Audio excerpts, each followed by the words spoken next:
But thank you ever so much for doing this. Super kind of you. Really appreciate it. Thank you. Um, so we always start. Could you just tell us who you are, where you're from, and what do you do? So my name is Lorraine Galvin. I am a mother first, a single mother to a 14-year-old daughter.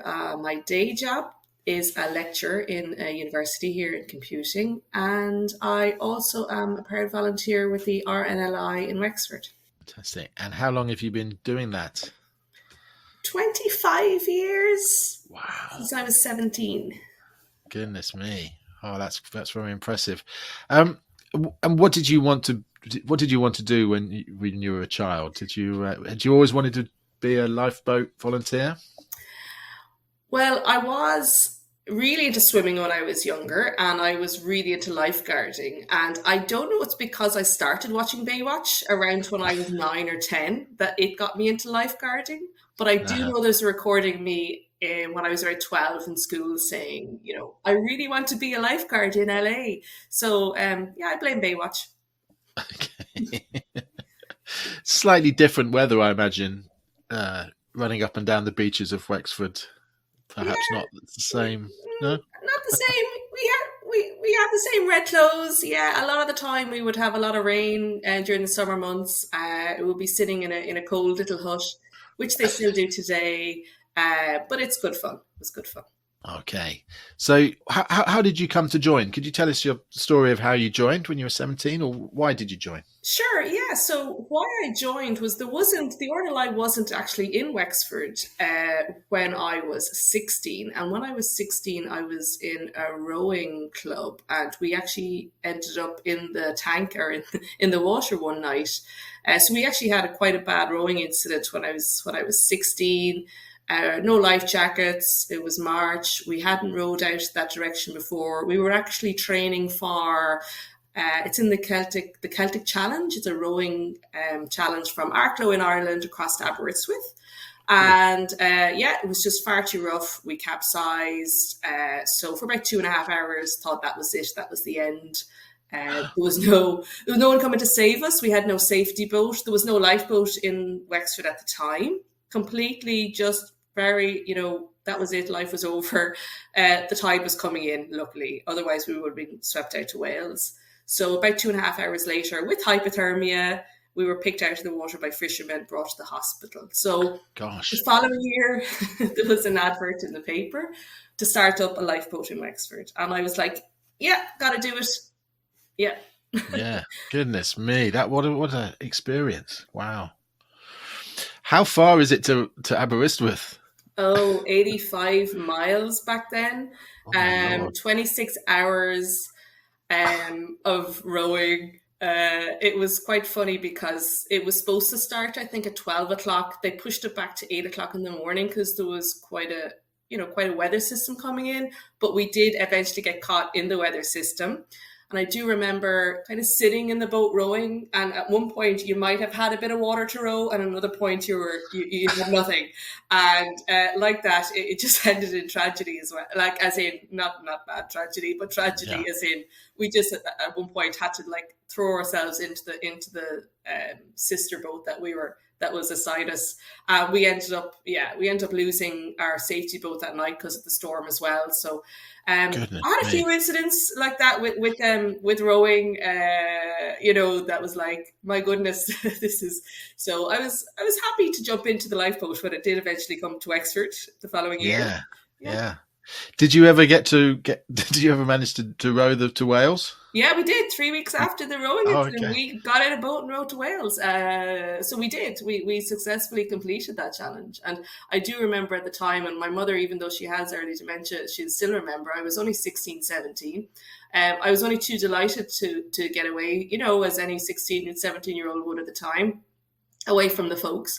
And we got in around 5 o'clock in the morning, and I do believe there was a big keg of beer over in Aberystwyth, along with curries and all sorts of food for the rowers. And somebody said, Lorraine, your mom's upstairs. And I was like, yeah, right. Oh, she had made the trip over at the last minute, and she's a pioneer. She didn't get any of this, so she was like, no. So I didn't speak to her for the weekend. I was just going to have my fun with the cruise and that over in Aberystwyth. It was fab, yeah. Fantastic. So, when you joined, then you weren't so much joining an existing thing, but setting it up, were you?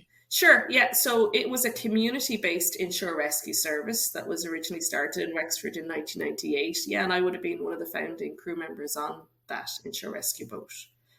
So, did you get training from outside, or how did it all work? Yeah, so they were really trying to follow the RNLI's best practice. So in Ireland, there was courses run for inshore rescue boats. So yeah, we would have got training. We literally, I think somebody copied the RNLI manual and we followed that to a T until we were adopted by the RNLI 4 years later. So we went along to courses that were kind of run by the RNLI and Irish Water Safety for community inshore rescue boats. So yeah, it's all quite a big family over in search and rescue. Anyway, we all, and still to this day, like we would work alongside community inshore rescue boats as well as RNLI boats. So we're all the one, really. Right. So that's interesting. I didn't know that. So it really comes from a sort of grassroots community, desire to get something set up. It's not the RNLI saying, well, we need one there then, and allocating a site. Yeah, so there was an RNLI lifeboat in Wexford up until 1925. Okay, so there's quite a long history in Wexford. I don't know if you know Wexford at all. It's quite like Portsmouth is a big harbour. So we do have a lifeboat on the edge. There's 5 lifeboats in total in the county of Wexford. So there was a lifeboat up until 1925, but a series of storms over 3 years washed the area away where the lifeboat's situated. I suppose it was reinstating a lifeboat maybe that wasn't in Wexford and hadn't been in Wexford for a long time, because there was a need for it in Wexford. But no, the RNLI would definitely take requests from or places.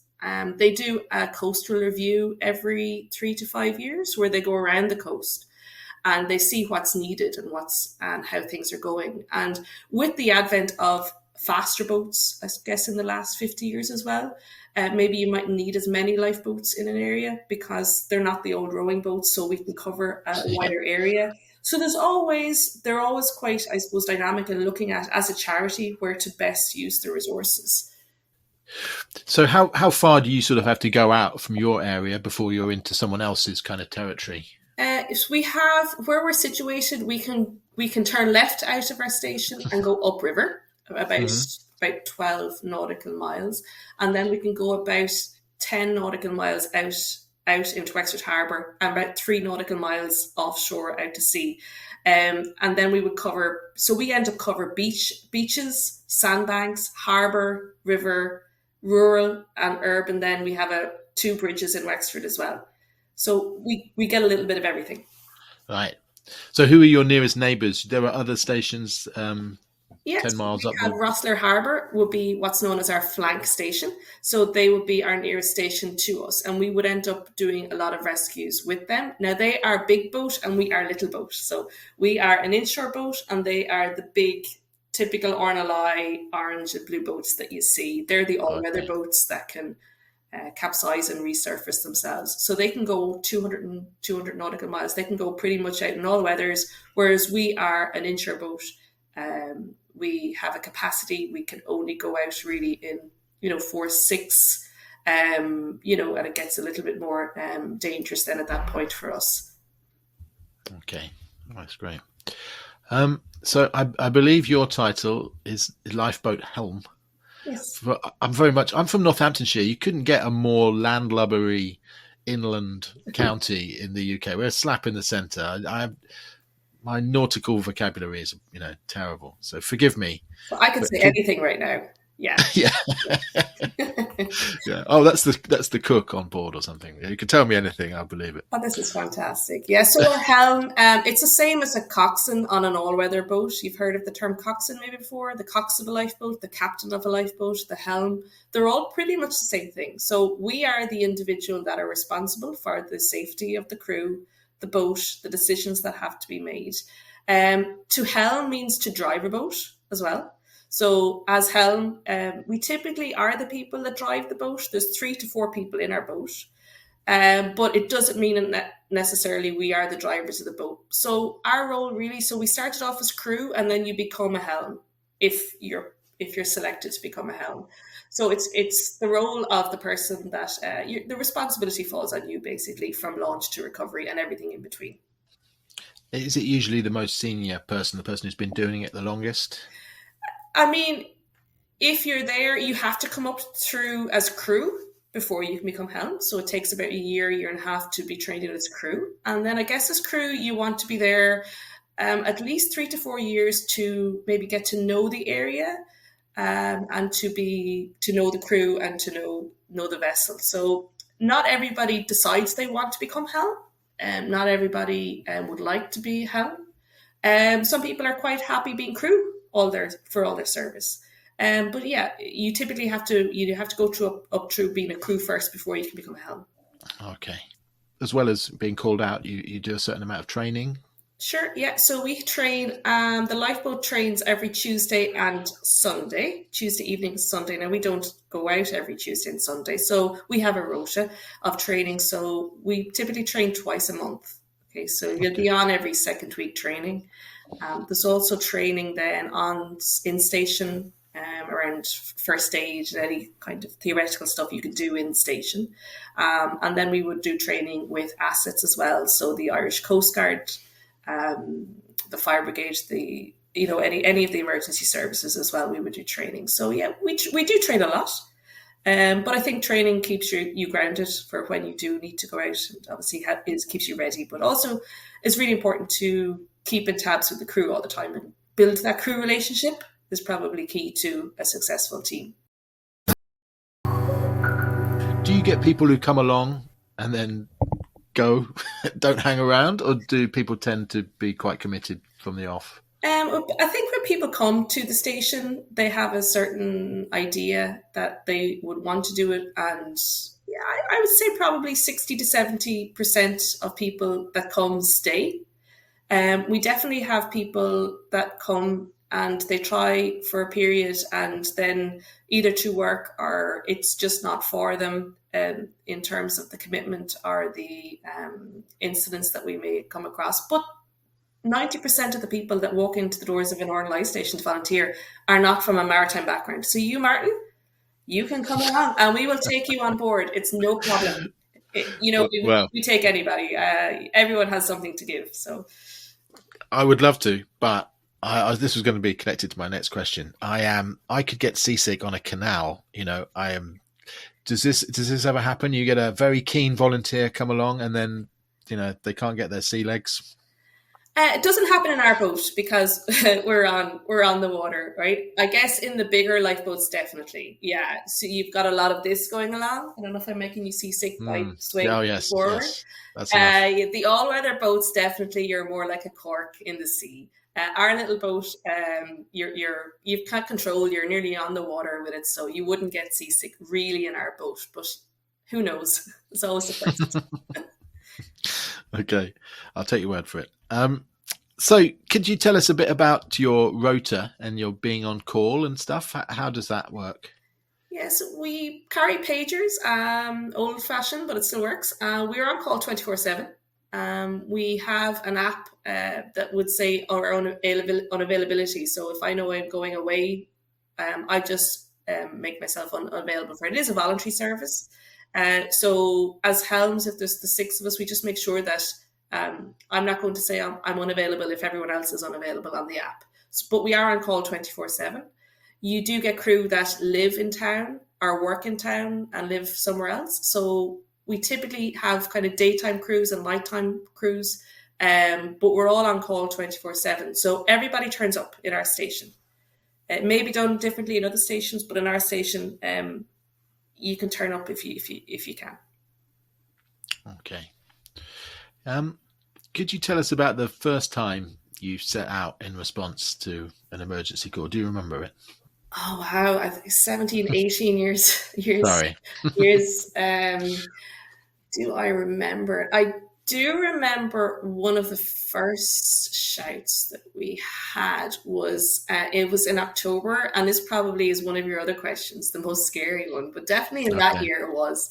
Um, it was a Force 10, Phew. which we wouldn't go out in, outside in the harbour in Wexford. So we launched. There was a person actually. They had gone to secure a boat and they had fallen overboard. So it was somebody in the water. Not a nice night at all in October. It was quite stormy.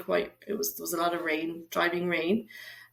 We were launched because initially, when the person rang up the Coast Guard, we have a hotel in Wexford called Kelly's Hotel. So they rang up and said, somebody's after falling in front of Kelly's. So they launched the lifeboat that's in front of Kelly's, which is the other lifeboat, the big lifeboat, and the helicopter. And that was all fine until the Coast Guard was talking to this person saying, where they're out now, and you're sure it was Kelly's? Yeah, Kelly's. Yeah, Kelly's. Mr. and Mrs. Kelly, their house. So they were searching in the wrong area initially. I don't know if it's just Irish, but it's oh my goodness. There's only one Kelly in Wexford, I'm sure. Yeah. So the poor person, the Coast Guard in Dublin, knows about that. So look, we then were launched. I suppose what you call in anger, because this person was in water for a while. The helicopter turned around and started searching inside the harbour. It was a fun night, in that, there was a good outcome in the end. Okay, so he was rescued by the helicopter, but it was very memorable. Yeah. We were just going into wave after wave after wave across the harbour, so it was just pounding.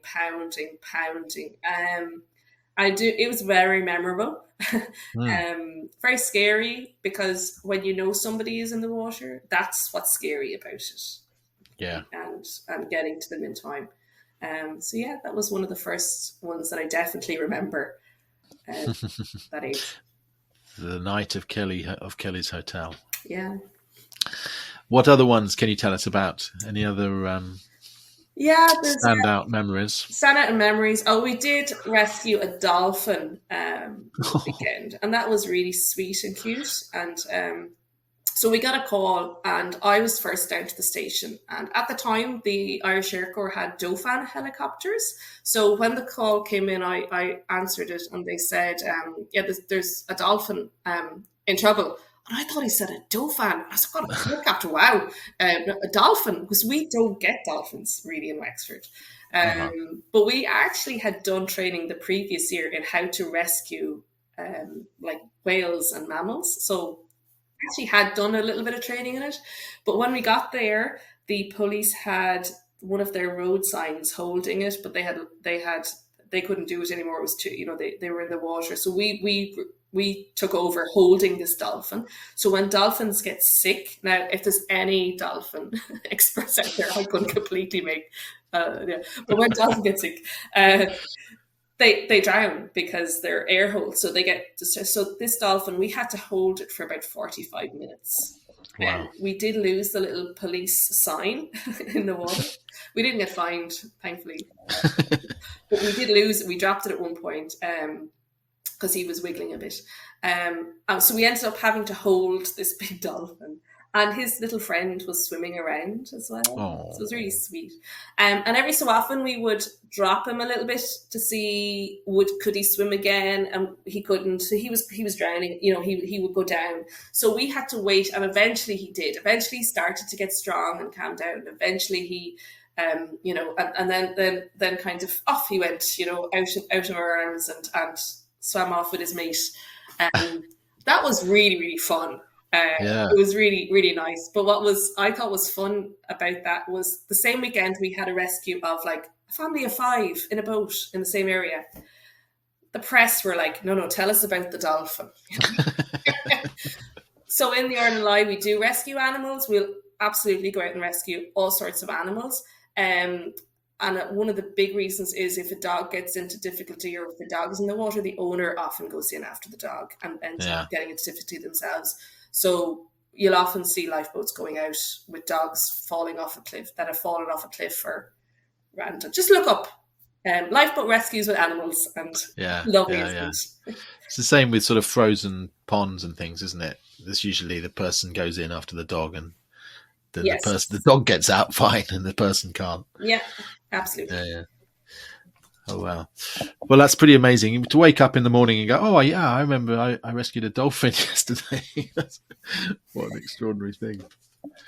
Amazing. So, what's the most common things then? You said people falling in, or what are the most common things you get called out for? Common things. We have a lot of sandbanks in Wexford, and they move a lot with storms. So then people come in or go out of their boats, and they hit a sandbank. And if it happens to be a falling tide or at the bottom of a tide, they kind of get stranded and stuck. Sometimes it's fine. Sometimes they need a bit of help. So we're all about saving people. So a lot of times people will ask us to go out for some reason. One of the times I suppose they were diabetic and they didn't, they kind of needed to get back for their insulin. They didn't have any insulin, so sometimes people get into difficulty and we'll go out. Other times it's more serious because we're in an urban area and we do have a bridge. We would get year on year we would get a lot of people falling into the water off the bridge. And that's common in urban areas with lifeboats. So that's a very quick rescue, quick response. We typically are in the water within 6 and 7 minutes at night time, so it's really, really important. Typically, people fall into the water at night time in Wexford, so we're very quick on the water. And touch wood, if someone sees people going in, we've always rescued them. Where we haven't been able to rescue them is where nobody saw them going in. When it actually happened, it might have been on a video afterwards, or somebody might be reported missing a few hours later, and then it might be suspected that they might have fallen in, because where we are, there's an awful lot of it's a built-up area, a lot of pubs as well. So we have had people accidentally falling in as well. With there maybe an intoxication and they accidentally have fallen in. So look, we've had a lot of searches in Wexford, and that as well. But it's all part of the service.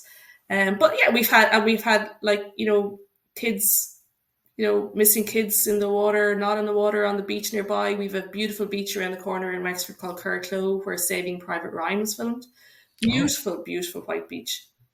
So you've got a lot of visitors there, a lot of people there in the summertime, a lot of people going missing, being called out there. And then upriver, you have a lot of kayakers as well, and people on the water. So it can be anything, really. now we're recording this on the Thursday. Monday was St. Patrick's Day. I don't want to cast any national aspersions, but were you particularly busy fishing people out by the pubs? No, no, no. We're all very well behaved over here on the side of the water. We're all. It's a celebration. We have the water. We have the boat on the water. All during the parade. For safety as well in Wexford, but yeah, it was all fine, Good, well behaved. good, good. Of course. So in the summer, for example, do you get a lot of tourists? Is it people getting into trouble, people from outside more than local people? It's a bit of both, to be honest. Yeah, but tourists coming in not knowing the area and not knowing the sandbanks, sometimes the channel can slightly shift in Wexford. So you may be following all of the rules of the road in terms of, and you'll be very familiar with this, Martin, from your nautical background. So when you're coming into a channel, you keep the red light on your On the left, and you keep on the port side, I think. on the starboard on your right as you come into a channel. So yeah, sometimes people do follow that rule, but it still end up hitting a sandbank because the sandbank may have shifted slightly. So yeah, if you don't know the area, if you get cut off by the weather could change on you, and the boat mightn't be suitable for the weather, and there could be a weather turn. Definitely the summer is busier in that respect. More people on the water. When people put their boats on the water first as well, they might have kind of a little bit of stagnant fuel in the tank as well, so that can kind of cause engine failure. Yeah, the better the weather, the more people are going to be out there. So I'm sure you're a very diplomatic, nice person, but I have this question: is there any resentment from the crews when people get themselves into trouble in particularly foolish, unnecessary ways? No, Martin. No, No, no, of course not. no, no. And it genuinely is no. I've been asked this question before. No, because You have or you haven't? I have been asked it Oh, before. okay, yeah. Yeah, Well, I would be furious. Like, especially with expensive things like helicopters and so on. You know, not just on the sea. And people climb up mountains in their trainers and things like that. I always think you should have to pay a little bit. no, no, No. no. Because we're there. Look, we're there. We genuinely don't because we are there. We train all the time, right? And the helicopter crews are the same. They're waiting to help people. Believe it or not, they don't mind how, or they don't. We don't actually think about it before or after. Um, if we can save a life, that's what we're there for. If we start to comment on things, people aren't going to call us out. Sure. Because if you put out bad press about something, people are going to be embarrassed. So you don't want to create that culture where, God, and people are sometimes little, God, I didn't really want to call you out, I didn't really want the embarrassment, and we will be more upset by that Yeah. because we can see how quickly it can go wrong for them if they don't call us out quick. And Yeah. we don't want to be in a scenario where we're searching and it's a long, long rescue. We're there as a service to be called out. So, Yeah. no. No, that makes a lot of sense. Thank you. Yeah. So I saw a photo of you being invited to Westminster Abbey. Yeah, it was a really lovely honour. So this year, 2024, the RNLI as an organisation is 200 years old. Um, yeah, so it was randomly there was two people from each area selected, invited to go over to Westminster. So yeah, I was really honoured to go over. It's always lovely to meet other crew. But it was an amazing experience to be in Westminster. Being from Ireland, we don't do the same amount of ceremony around services. We do our own, but it was lovely to see Westminster, and the choir and the organ is just amazing in Westminster. So we were all really chuffed for the 2 days that we were in London as Lifeboat crew. And there were people from all over the UK there. Sure, yeah. All over from the UK and Ireland. Every lifeboat station had representatives there. And even down to, fundraisers came, so we're all volunteers. So we've lifeboat crew, we've fundraisers, we've water safety advisors, we're all volunteers. So there was a mixture of everybody there, which was lovely as well. King Charles was supposed to originally come because he is the patron of the RNLI. But unfortunately, due to his illness, he couldn't. So the Duke of Kent was there as the representative. So yeah, we were, and it was a beautiful service in Westminster. Fantastic. Yeah, it must have been amazing. And there was something on the post about you were wearing your grandfather's medals. Yeah, so my great grandfather's war medal. So he was in World War One. My own grandfather was in World War Two. But these medals, one of them was for bravery in the field, and I had to ask my sister recently just to remind me of the story. So he was they were all Irishmen, I suppose, that fought in the war in the Medicorps. But he was quite a good runner. So they used to use him or ask him to run out the trench across an area, a dangerous area, to another to get a message across. So he was that guy. Wow. So he got that bravery award because on one occasion, they attributed the saving of 50 lives because he stopped an ambush happening because he got a message over to a spot, in good time. But he was a medic in the Medicorps. My great grandfather was, and as my grandfather was, and they've all gone in on that line of the family. So I was really proud to wear his medals, and I'll tell you why. Because he was an Irishman. Typically, Irish people didn't get the medals, the war medals, and very few of them got the King's Medal. very few Irish people got medals from being in the war. And here in Ireland, he would have got a lot of slack for serving You think? in the Yeah. army. So much so that his medals were stolen from his house here. So they were copies.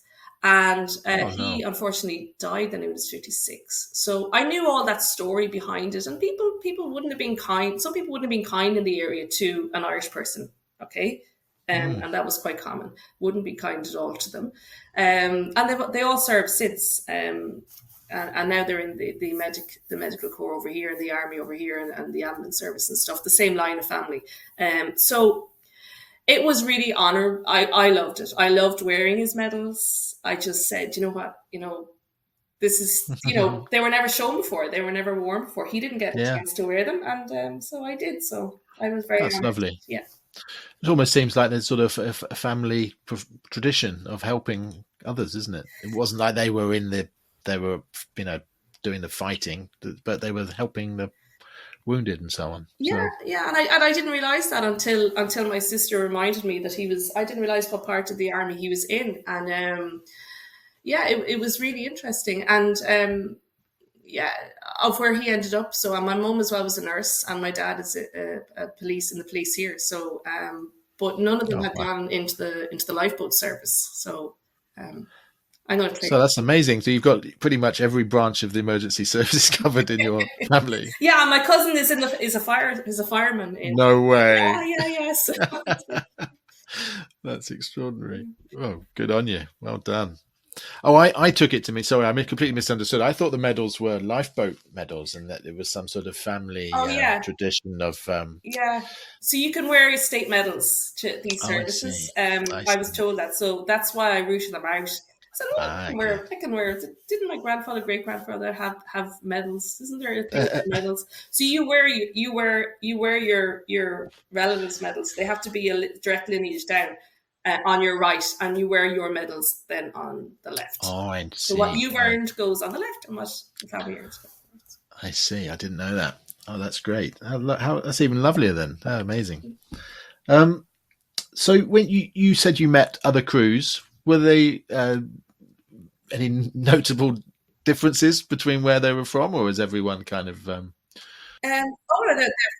They're from everywhere, and some of the lifeboat stations, like there's 250 odd lifeboat stations across England and Ireland, and some of the names, I mean, to this day, I still say, is that a real place? Because when you're not from the UK, it's like Port Saint what? But yeah, it's absolutely fabulous, and what's lovely about it is the accents. And the beards like you have, Martin. Typically, you would be an all-weather lifeboat crewman with a beard like I think this is quite recent, but I'm looking, and this is a fairly maritime jumper I'm wearing here. Yeah, like a totally fisherman look. Yeah, so I love meeting lifeboat crew, and anywhere I go. So I was in Tenby once on holidays. Have to pop into the lifeboat station there. So they don't know me from Adam, and I don't know them from Adam, but we do know each other. We sit down, we have a cup of tea, and we go straight into the same conversation that every crewman have. And I heard it in Westminster. I heard it in the lines, and I was smirking to myself, going, "It's the same conversation. Have you been busy lately? Have you had any shouts?" It's the same conversations, and it's lovely. So you call it when you get called out? That's a shout. That's what we call a shout. Yeah. Okay. All right. Which is the most busy? Do you know which stations are the busiest and have the heaviest the most number of shouts? I know Tower in London is the busiest, so they may be over 400 shouts a year. So they have actually a permanent crew there in Tower Bridge in London in the lifeboat. Oh, really? Well, it's presumably all people falling in. Yeah. Bridges and stuff. Yeah. So that's Tower. They actually have a full-time crew there. It's the only full-time crew in the fleet across the Order line. In Ireland, Dún Laoghaire would be one of our busiest stations in Dublin. And then down south here, Kilmorkey is really busy. A lot of fishermen. So it depends year on year what's going on. But yeah, typically some stations would be busier. So Dún Laoghaire definitely in Ireland, and Kilmorkey would be busier stations. But, yeah. Is there a sort of is the other end of the spectrum? Is there a sleepiest station? You don't want to be the sleepy station. The Father Ted Island kind of. Oh, you've only had 3 shouts, lads, last year. God, Yeah. God, dodgy territory there. But yeah, you want to be busy because, especially with new crew, so there's nothing as bad as not having a shout for a while because um, when something does come in, then the adrenaline just kicks in a little bit more. So it's nice to be busy. It's good to be busy. And if you're training all the time as a volunteer person, you want to go out on a rescue. That's what you're training for. Hmm. So you do want to have call outs for people to feel like it's meaningful what they're doing and respond. So yeah, you want to be busy. So could you just tell us, just in the last few weeks, have you been out? What's been the most recent things? Yeah, we've had 2 call outs recently, and they were all kind of near misses. People, did they fall in? They didn't fall in. Kind of guards calling us.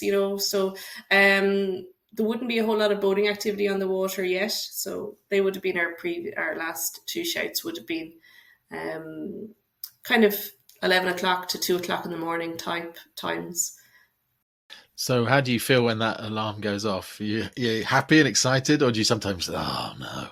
This never happened. I've never gone, oh no. And I don't know what's wrong with me that I haven't, but I've never done that. Like I would do, oh no, to everything else in my life. Oh no, I have to get up now. Oh no, whatever. I've never had that. I've always gone. The adrenaline, it's amazing. And our pager, the sound is awful. It's a high pitched, really odd tune. And if you watch Saving Lives at Sea, you'll hear it going off and it's awful. So it makes you get up and it just makes you go. So you get to the station as quickly as you can. You'll drop everything, and we've dropped everything. Like you'd be out having a coffee or tea or lunch in town with somebody, and it's happened to me and my friends afterwards going, "You didn't care. You left me there." I'm like, I didn't even think about you. We were gone. People have been, out on lovely occasions, and they will drop everything. It doesn't matter where we are. Yeah. We go. Has there been a particularly inconvenient one, like a wedding or? There has been when we were all at a function once. It was like a ball for something, and we were all at it, and we all literally just got up and ran out the door. But we all got there, so yeah. It is quite funny. And we were at a conference once as well, 2 of us, and people just didn't really know what was going on, and you just hear this noise. Thankfully, I haven't been in a funeral or something where it's gone off yet, but that happens all the time. Of cruise, that happens. It is funny. So your full-time job is working as a lecturer? Yes, yeah. At university? Yes. Yeah. Have you ever been mid-lecture? Oh yeah, yeah. I tell my students every year in September. I go to the usual. You go to the usual talk when you start off a class. Lovely to meet you. They're all learning outcomes. These are when your assessments on, and the last. Oh, by the way, I do carry a pager, guys. So if you see me running out the door, I probably would be back in like an hour because a lot of mine are 3-hour classes. I'd probably be back in an hour, and they're looking at me going. I tell you what happens then, and I had a lovely cohort of agriculture students, so I teach kind of digital skills to agriculture, and they're the nicest people because they'll always then ask me how are you getting on, Lorraine, now, and I've talked to them about the weather and that, and they just seem to be really down to earth with it because, like yourself, they're landlubbers, so they're quite fascinated with it and that. So yeah. I don't know if some of them understand what I'm saying to them or whatever, but when I run out the door sometimes, and my manager, my boss, they're very understanding and they know about it, but they do laugh. It's happened at a few academic meetings sometimes where I've got out and, it might be the most exciting thing some of them said have happened ever in a meeting where Lorraine just ran out of the room. You didn't care, you just ran out, Lorraine. And I was like, yeah, that happened. Yeah. So, I'm not saying it's happened, but you can imagine a particularly boring meeting. You might accidentally go off. It would be, somebody did find the sound years ago, and every so often they'll play it behind your back to see your response. Oh no, that's cruel. It is cruel, and it does work. Yeah, so I've never not ran when they've done that. So look, I'm ready. Amazing. I'll come to the end soon. I'll let you go. But you're now a press officer too, as well as being the helm. Yeah. How much of your time does that take up? It does take up a good bit of time. as well. I've done it for quite a while now as well. So it's another voluntary role. So we all like to, once you're a volunteer in one thing, you like to just take on loads of other things.